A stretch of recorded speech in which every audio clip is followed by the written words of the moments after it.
Sammy asked me a question like that adults are trying to figure out. She said, "Well, if the police officer was killing him, why didn't the other police officer stop him?"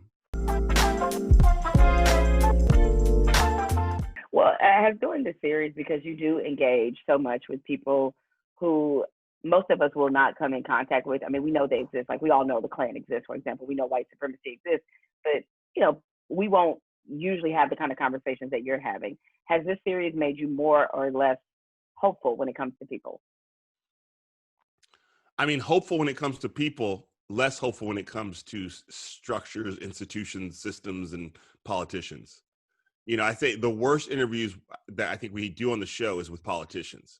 It's unless they're like a small town politician who really is just excited, like sort of like, I mean, thank you for talking to me. Nobody ever talks to me. Like we had a great I had a great conversation with a mayor in, I can't think of the name, but it was in the DMV. Uh, and so we had a great conversation, but like major national politicians, even the ones you agree with, it's hard to have real good conversations with because they have talking points or they have an agenda. And to me, that becomes frustrating. So I have less hope for that, but I have more hope for people. If we could get people to sort of, I mean, this is such a trite thing to say, but the minute you take out the team sports of politics about it, people will actually have good conversations about what they need in their life. But we so engage in politics as team sports in this country. I'm not trying to say both sides. I'm not trying to say both sides are equally at fault. But I do believe that, like, if you really get down to it, of course, the black dudes who I talk to who are in gangs on the south side of Chicago have the same issues that the white coal miners in Appalachia have. It's the same. Now, how they affect them might be different, but they both want better jobs, better schools, more economic opportunity, and they want to be Yeah, safe in their neighborhoods. your mom brought up this point in the premiere episode, which airs July 19th, which is only a few days as we're taping this podcast right now, about how if black folks, people of color, combined with disenfranchised whites, all collectively got together, this country would not only look a lot different, it would feel a lot different. But if you know anything from history, there has been a very successful plan to turn, white folks who have a lot in common with people in color against them, to make it seem like, no, we got to keep you down to get these few crumbs that they're going to throw us. And that's been a very successful play run throughout American history, even being run now. Speaking of your mom, there is no way she is in her 80s. I just don't believe this. I was like, wait, she's what? Because when you brought up, Martin Luther King Jr. will be, I think, 91 right now, right? And I was like, yeah. Wait, your mom is what? Like, Yeah. what's she doing? Do you know her beauty routine? Because I need to know it, man. Your mom is amazing. She quit her corporate job in the 80s and decided that she was going to work for herself. And even if she didn't make as much money as she could have, she was going to be happier. And we lived in Boston up in the 80s. And then she was like, I'm out of here. And she moved to Chicago. We moved to Chicago the same year that Michael Jordan was drafted by the Bulls, Harold Washington was mayor, Jesse Jackson was running for president, and a woman named Oprah Winfrey was starting a talk show called AM Chicago. One of the blackest times ever. Yeah, it's certainly, I would say Chicago 84, but I think she has always prioritized herself over what other people want her to do or need from her. And so I think that and it ain't like that it's always easy, but I think she is just very much like, and that's the thing I think I've gotten from her, hopefully, is that the ability to say no very quickly when you're like, this doesn't feel right. So I think it's more about how she's living her life. I hope some of it is DNA, obviously, because I hope to make it to 83 and look that good too. My dad also looks great. He's in his late 70s. I feel like I look older than my dad now, but I think it's about how she's living.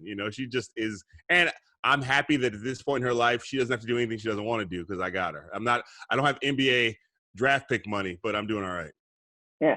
So how does she help you or influence your attitudes and your attitudes, opinions, and experiences when it came to race?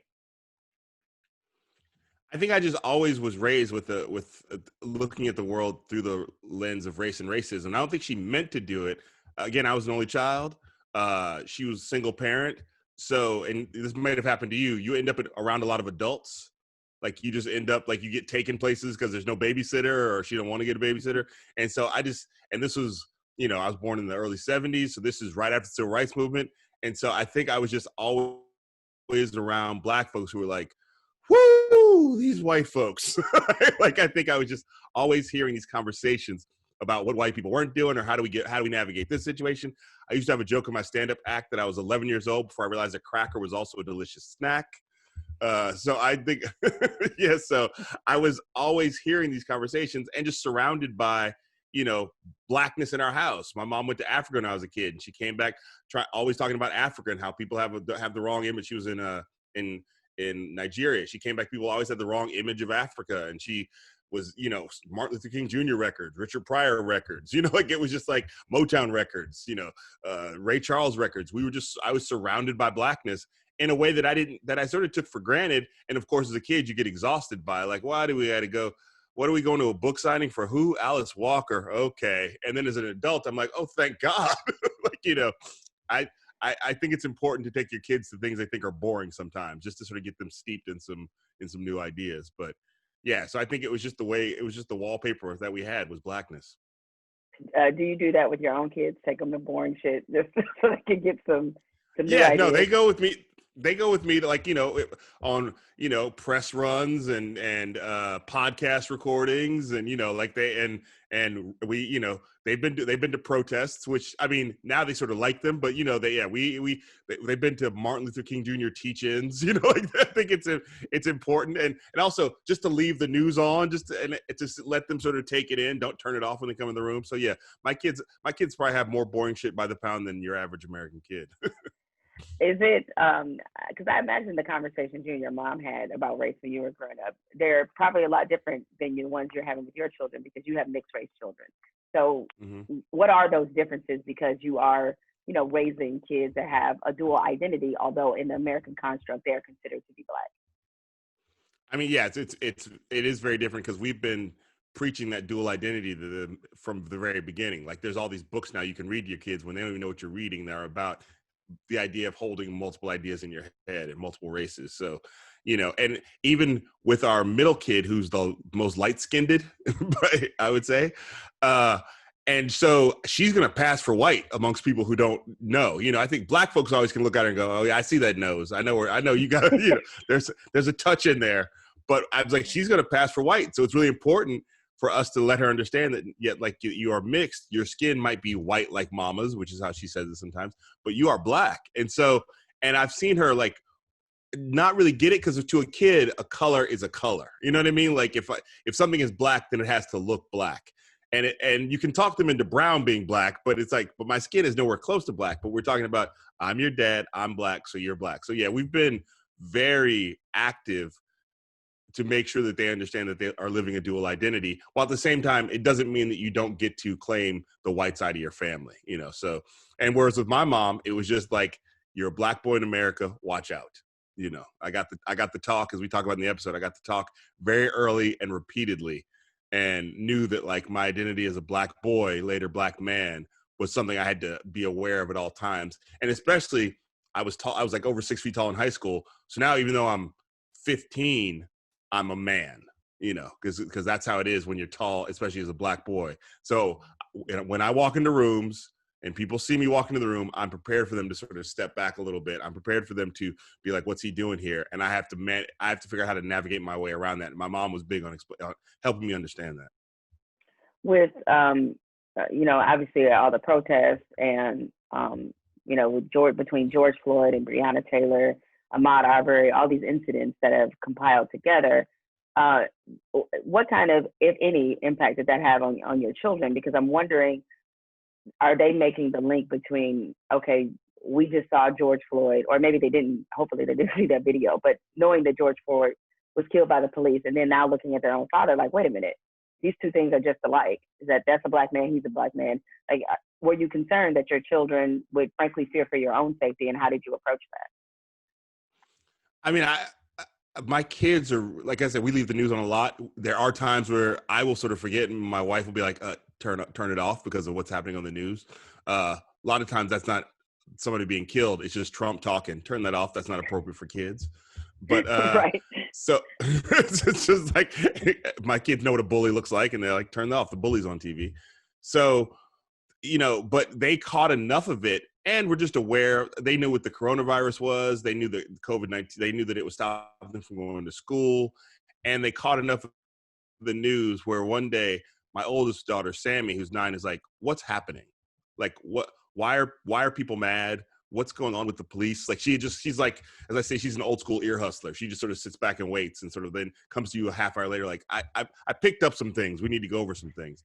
And so me, Sammy, and my 5-year-old basically went outside on the tire swing we have in our front yard, and just sort of like, they swung on the swing and they asked me questions about what was going on in the world. And so we had for their age, a very thorough conversation about, because we've talked about police before and how police are not always your friend. And we talked about, they really, why did they kill him? Why did they do it? Did they mean to kill him? Why would they want to kill him? And I think in general, I don't know if my kids are worried for my safety as much as they're just worried about the whole situation, as much as they're worried about, like, what does this mean that you can't trust police? And they accept that that's true based on what they've seen and what I've told them. But I think they're more just worried about it's really like, I feel like it's like, sometimes I look at my kids and like, they're worried about the state of the world between COVID-19 and police brutality and all the things we've seen on TV and Donald Trump. And sometimes I see them get so worried. I go, wait a minute, just so you know, with COVID-19, it's not this way everywhere. It's our country that has screwed this up. Because I don't want my kids to think the world is doing this poorly. Well, many parts of the world are, but a lot of the world has handled this. There are places we could go today if they let us in, and we can see that COVID-19 can be put under control. Well, I can only imagine that when you think about what's happening now, and then you try to explain those things to a child, like, that's when you're just like, damn, we really are fucked up. Like, I don't even feel right explaining this. Yes. Like, yeah. Man, I mean, this is fucked up. Sammy asked me a question like that adults are trying to figure out. She said, well, if the police officer was killing him, why didn't the other police officers stop him? That's when you're just like, we don't know, Sammy. We don't know. I don't know. I was like, well, I don't know. We got nothing. I got nothing. Every adult is trying to answer that question right now.